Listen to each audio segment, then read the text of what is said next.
ইস্টবেঙ্গলে এসেই দিন দুয়েকের মধ্যে ইস্টবেঙ্গল সমর্থকদের নার্ভ বুঝে যান কিন্তু বিদেশি ফুটবলার হোক কিংবা কোচ, এবং সেটাকে ধরেই আগামী দিনের পরিকল্পনা সাজান তিনি বা তারা। যেমন রিচার্ড সেলিস এই মুহূর্তে কোচ কার্লোস কুয়াদ্রাতের দেখানো পথেই কিন্তু হাঁটছে, শুধুমাত্র গ্যালারি শো।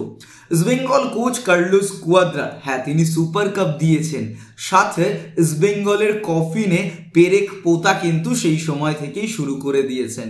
ইস্টবেঙ্গলের সব থেকে ক্রিয়েটিভ মিডিও বোরজা হেরেরাকে তিনি ছেড়ে দিয়েছেন, যে সিচুয়েশন ওয়াইজ পারফরমেন্স করতো, অ্যাটাকিং মিডিও, left winger, right winger, second striker cum striker পর্যন্ত সে পারফরমেন্স দিয়েছে।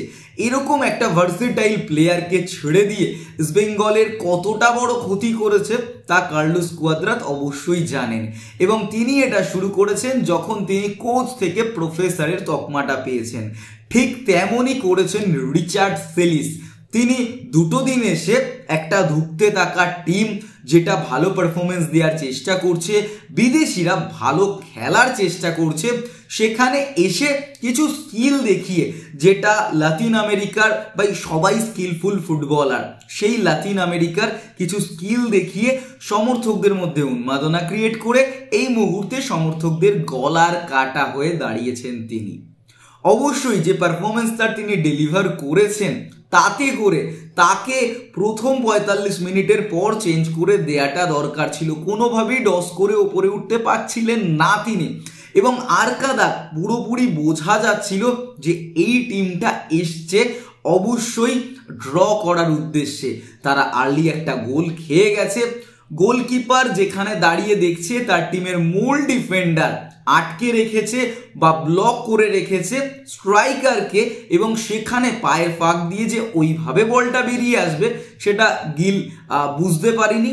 বোঝার পরে তিনি রিচ করা ট্রাই করেছিলেন, বাট ততক্ষণে লেট হয়ে গেছে, বল নেট কাঁপিয়ে দিয়েছে। বাকি গোটা সময়টা 10 মিনিট 9 মিনিটে গোল হয়েছে। ফার্স্ট টাইমে অ্যাডেড টাইম 2 মিনিট, সেকেন্ড হাফে অ্যাডেড টাইম 6 মিনিট 7 মিনিট, মানে ধরে নাও প্রায় 90 মিনিট ইস্টবেঙ্গলের হাতে আবারও ছিল। সেখানে দাঁড়িয়ে গোলমুখ ওপেনই করতে পারলো না।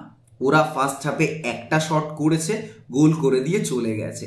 ভাই ম্যানেজমেন্ট, ইস্টবেঙ্গল ম্যানেজমেন্ট বা ইস্টবেঙ্গল শীর্ষকর্তা বলছে যে ইস্টবেঙ্গল সমর্থকরা চেয়েছিল ডায়মন্ডাকসকে তোলা হোক, কারণ সে হাইয়েস্ট গোল স্কোরার, তাই আমরা তাকে তুলে নিয়েছি।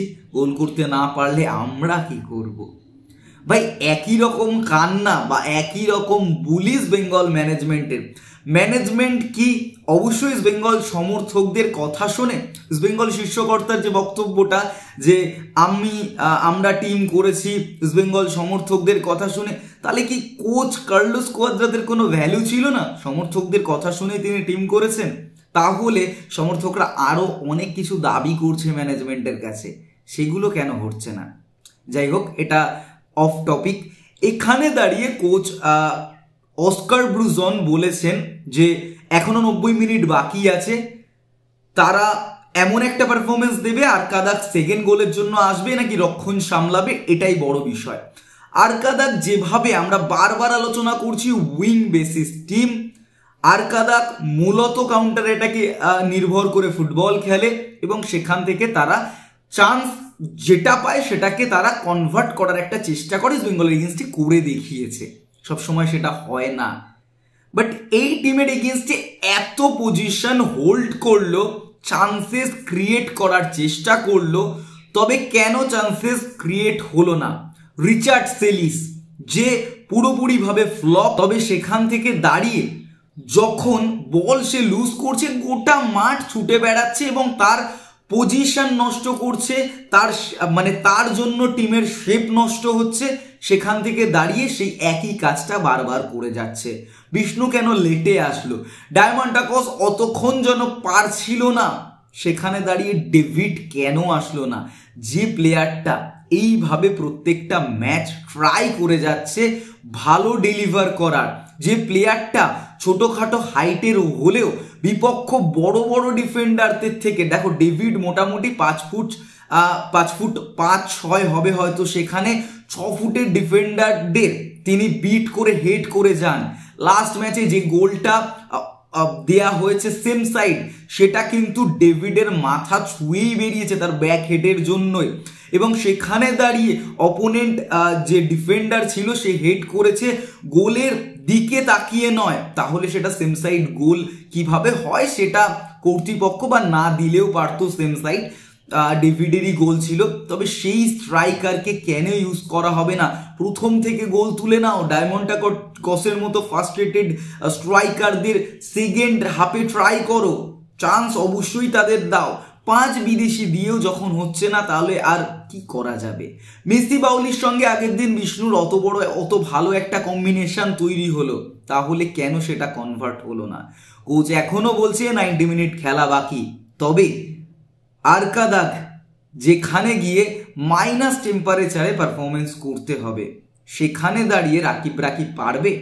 রাকিব এতক্ষণ পর্যন্ত কেন কন্টিনিউ করলো, যেখানে দাঁড়িয়ে তার ওভারল্যাপ নেই, যেখানে দাঁড়িয়ে বারবার মহেশরা ব্যাক থেকে তাকে পুশ করার চেষ্টা করছে, সে এগিয়ে এসে ক্রস বাড়াতে পারছে না, রান করতে পারছে না? কেন সেই রাকিব মানে আরকাদাগ অনেক বেশি দৌড়ালো কিন্তু ইস্টবেঙ্গলের থেকে, যেখানে ইস্টবেঙ্গলের অ্যাডভান্টেজ পাওয়ার কথা সেখানে আরকাদাগ অ্যাডভান্টেজ নিল। তারা গোটা মাঠ ছুটে বেড়ালো, প্রত্যেকটা বলের জন্য ফাইট করলো, 3-4 জন মিলে এক একটা প্লেয়ারকে ব্লক করলো, থার্ড ম্যান মুভটাকে বন্ধ করে দিল ডিফেন্সিভ জোনে, মানে আরকাদাগের ডিফেন্সিভ জোনে, যার কারণেই গোল করতে পারলো না ইস্টবেঙ্গল।